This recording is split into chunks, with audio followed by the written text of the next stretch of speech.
Welcome. I would like to give a quick overview of the basic math that you will need to be a successful conceptual designer for anything mechanical or any kind of physical object that does anything with structures, fluids, heat transfer, any of those things, any kind of design project. The reality is that if you go to school for engineering, like I did for aerospace engineering, you learn a lot of math.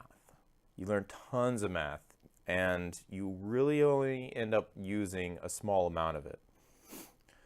Primarily, to do most of the design work, especially the early stage, you need to be really strong in arithmetic, though.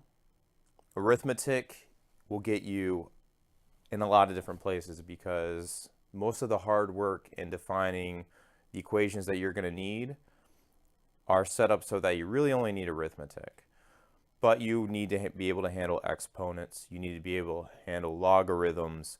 You need to be able to read graphs. But arithmetic is the solid thing that I think that you need to understand.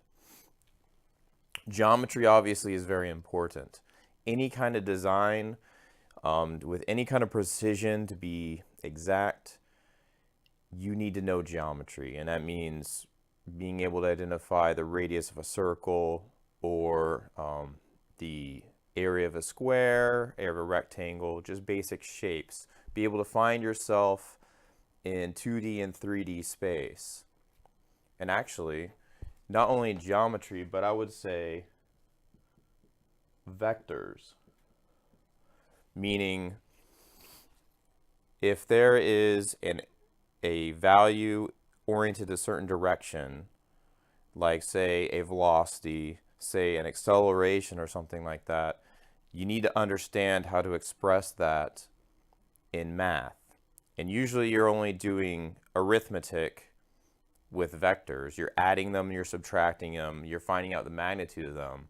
But that is the mainstay of what you need to know for geometry is the basic shapes, how to find areas, volumes, and vectors. Those are the primary things that you're going to need to know for conceptual design.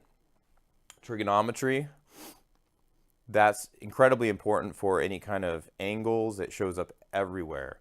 If you know sine, cosine, and tangent, and how to invert those, that's pretty much what you're going to need to know from determining the geometry of things. But you need to know sine, cosine, and tangent and how to apply them. Those are, otherwise you're not going to be able to figure out an unknown quantity in geometry. But be really strong in this. Algebra is used not as much as arithmetic and trig and the basic geometry skills, because algebra is used when you're deriving a new equation or you are combining a couple of equations or more and you're trying to reduce that to something smaller. Depending on how sophisticated your designs are, what kind of math you're doing, what kind of formulas you're using, you may use more algebra or not. It's good to be familiar with them or for that skill of algebra, but it's not strictly, oh no, if you're terrible at algebra, you know what, you can still do a lot with arithmetic. If you can read equations and use them, chances are you can get along with arithmetic and trig. Algebra is thrown in for some things. It certainly helps. I would probably recommend learning algebra in one way or another, but not as critical for basic design. Calculus. Now, here's where things get kind of interesting, because both calculus and differential equations, you spend a lot of time in engineering school learning these things. Almost everything, especially when it comes to anything dynamic, when it comes to deriving the equations for how materials perform, how fluids behave, anything like that, it came from theory with calculus and differential equations. But a lot of this work has already been done for you. So By all means, if you are really curious and you want to learn calculus and differential equation or just enough to understand the concepts, that would probably be good. But I wouldn't go through and read all the mathematical texts in all the detail and derive all the proofs unless that's just something you wanted to do. I rarely use calculus and differential equations in design work. If I was programming something, which I've done before, programming finite element programs, yeah, I would use some of these depending on the sophistication of the program, or if I was deriving something new and I wanted to create it. But if you're just designing something and you're not programming anything or doing anything that crazy, you don't hardly ever use these things. You look up the equations that you need, you use the arithmetic, you use the vector math and the trigonometry, sometimes you use algebra, but you hardly ever touch calculus or differential equations for the basic design of things.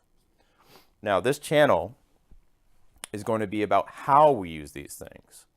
I'm going to assume in my channel that you're mathematically literate enough that you can do arithmetic, trig, and algebra if it becomes necessary. I'm not going to teach that. I'm not going to be the best teacher of those things. I'm familiar with them, I can use them, but there are far better instructors than me for these kinds of things.